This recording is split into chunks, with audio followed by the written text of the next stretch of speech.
E na correção do dia 25/9, né, o modo de vida de história, né, são as páginas 21 e 22. O modo de vida indígena não é o mesmo em todas as comunidades. Apesar disso, existem semelhanças. Vamos conhecer algumas semelhanças no modo de vida dos indígenas? As habitações dos indígenas são chamadas de malocas. Em algumas regiões, essas habitações também são conhecidas como ocas. Então, olha só a casinha do índio, né? Ela é chamada de malocas ou de ocas. As atividades diárias do grupo são divididas entre homens e mulheres. Então, olha lá o homem fazendo a pesca, né? Pescando aí o alimento para ele fazer aí a comida dele, né? A educação das crianças indígenas é uma responsabilidade do grupo e não apenas dos pais. Então, além dos pais, né, a comunidade inteira participa aí da educação das crianças, né, dos filhos. Nos dias de festa ou em momentos considerados especiais, os indígenas costumam pintar o corpo. As pinturas são feitas com materiais retirados da própria natureza. Então, olha só, né? Eles pintando o rosto aí.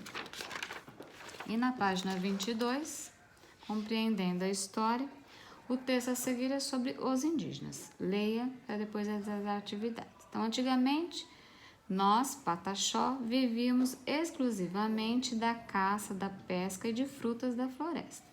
Hoje vestimos as roupas que são fabricadas nas fábricas das cidades. Usamos relógios e sapatos. Hoje nós estudamos para defender os nossos direitos e encarar o mundo lá fora. Então, esses indígenas aqui já são atuais, né?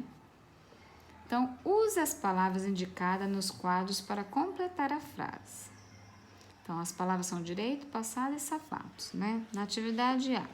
O texto fala sobre a vida dos indígenas no passado e nos dias atuais, né? O anterior era do passado e esse daqui nos dias atuais, né? Então, ficou passado aqui para vocês completar. Letra B. Atualmente, há hábitos que fazem parte do cotidiano de alguns grupos indígenas, como usar relógio e sapatos, né? Eles usam roupas, sapatos, relógios, assim como nós, né? E na letra C, os indígenas estudam para defender os próprios direitos, né? Então, eles estão estudando aí para saber qual os direitos deles, né? E o número 2 relaciona as informações sobre os indígenas, identificando se elas são sobre o passado ou presente desse povo. Então, na época em que o Brasil ainda não era um país, os indígenas eram os únicos habitantes dessas terras.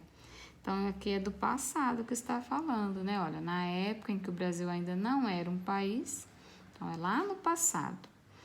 E os indígenas vivem em cidades ou em terras indígenas. Isso acontece agora, né? No presente, certinho?